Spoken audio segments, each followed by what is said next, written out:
प्रणाम प्रभु जी। हाँ जी प्रणाम।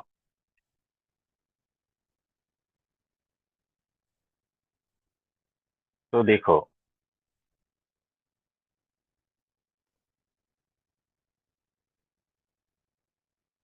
एक भाई जो है दिया जला रहा था और रात को कमरे में से अंधेरा दूर कर रहा था। थोड़ी देर के बाद दिया बुझ जाता था। तो हमने कहा कि वापस चला लो। तो फिर निराश होकर बैठ गया। कहता है कि ये अंधेरा इतना जोरदार है कि दिए को बुझा देता है।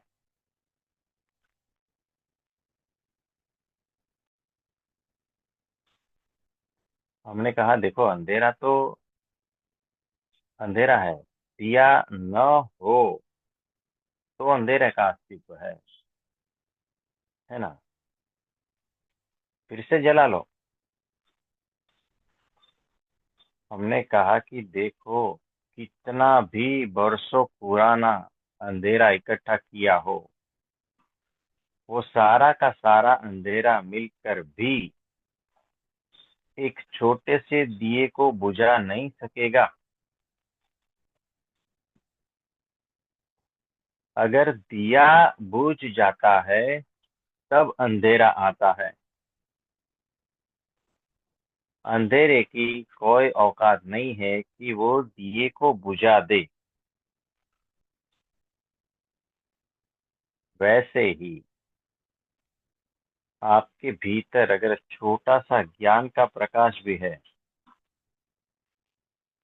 तो सालों का अज्ञान, अनंत काल का अज्ञान मिट जाता है। लेकिन आप दलील दे रहे हो कि इतना अनंत कालों का अज्ञान भरा है, इसीलिए भीतर से वो प्रकाश खिलता नहीं।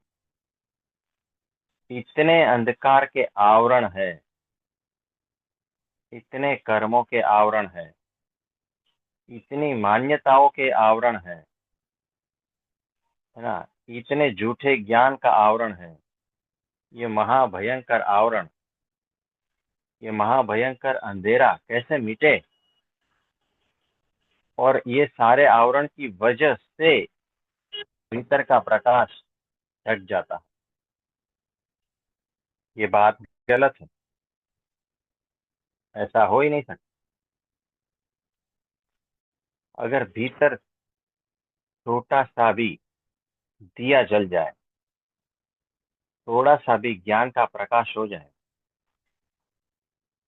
तो अनंत पर्दे हट जाते हैं, अनंत आवरण खुल जाते हैं। उसमें उतनी ताकत है, लेकिन वो तुम्हारा खुद का होना चाहिए। वो भीतर का प्रकाश तुम्हारा खुद का होना चाहिए। और तुम्हारा खुद का वो ज्ञान कभी होता ही नहीं।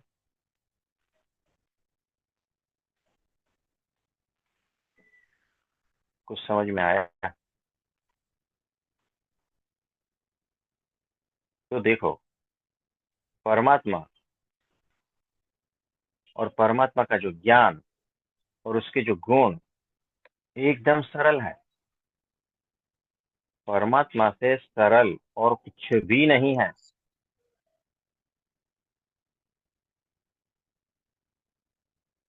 जैसे एक बीज के लिए जो सरलतम है वो उसका अंकुरित हो जाना, उसका पौधा बन जाना, फूल, वृक्ष, पत्ते, ये सारा कुछ बन जाना। बीज का सहज रूप ही अंकुरित होना है। वैसे ही तुम्हारा सरल स्वरूप ही उस परमात्मामय हो जाना है। इससे सरलतम कुछ भी नहीं है। तो परमात्मा से सरलतम तुम्हारे लिए कुछ भी नहीं, और परमात्मा से नजदीक भी तुम्हारे लिए कुछ भी नहीं।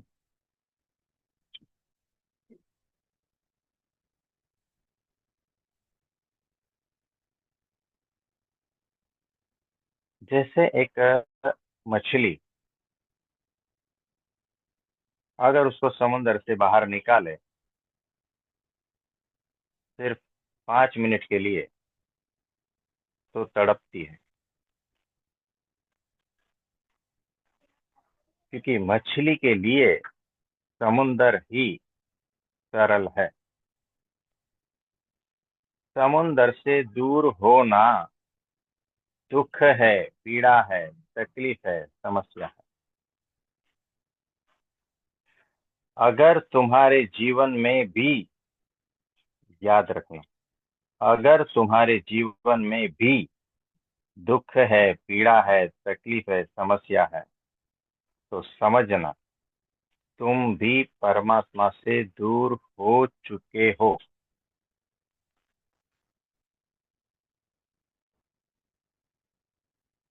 क्योंकि परमात्मा तो पास से भी पास है, सरल से भी सरल है। कल हमने बात की थी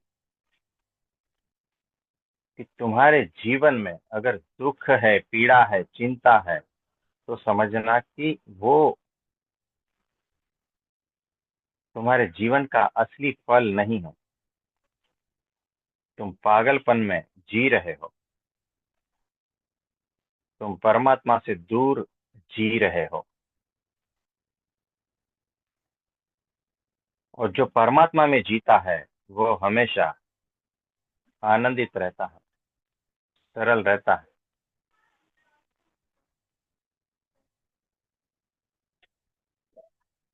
तो अपने जीवन को चेक करना,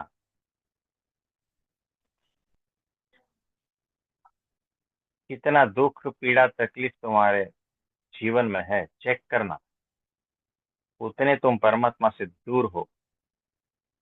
ये दूरी वैसी थोड़ी है, ये तुम्हारे इधर की दूरी है। तुमने कुछ ऐसी भ्रांतियां हो चुकी है। तुम विचारों से परमात्मा से दूर हो, तुम भाव से दूर हो, तुम मन से दूर हो, तुम मान्यताओं से दूर हो।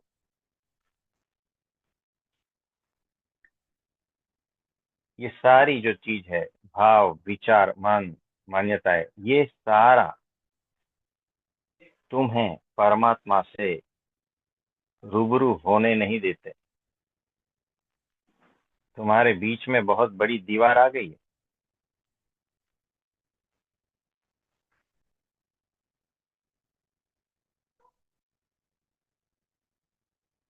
तो परमात्मा अति सरल है, वही तुम्हारा स्वाभाविक स्वरूप है।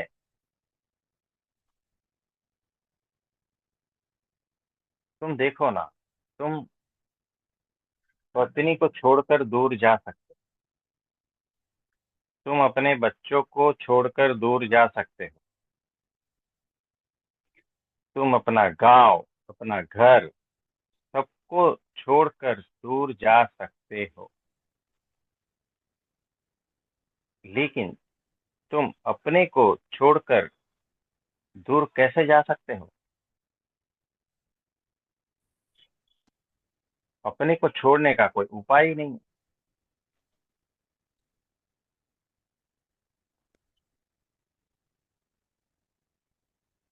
तो जो अपने में स्थित हो गया है, वही स्वरूप का बोध है। जो अपने से एक पल के लिए भी बिछड़ा नहीं है, वही स्वरूप का बोध है। अपने से दूर होने का कोई उपाय ही नहीं है। इस बात का बोध ही स्वरूप बोध है।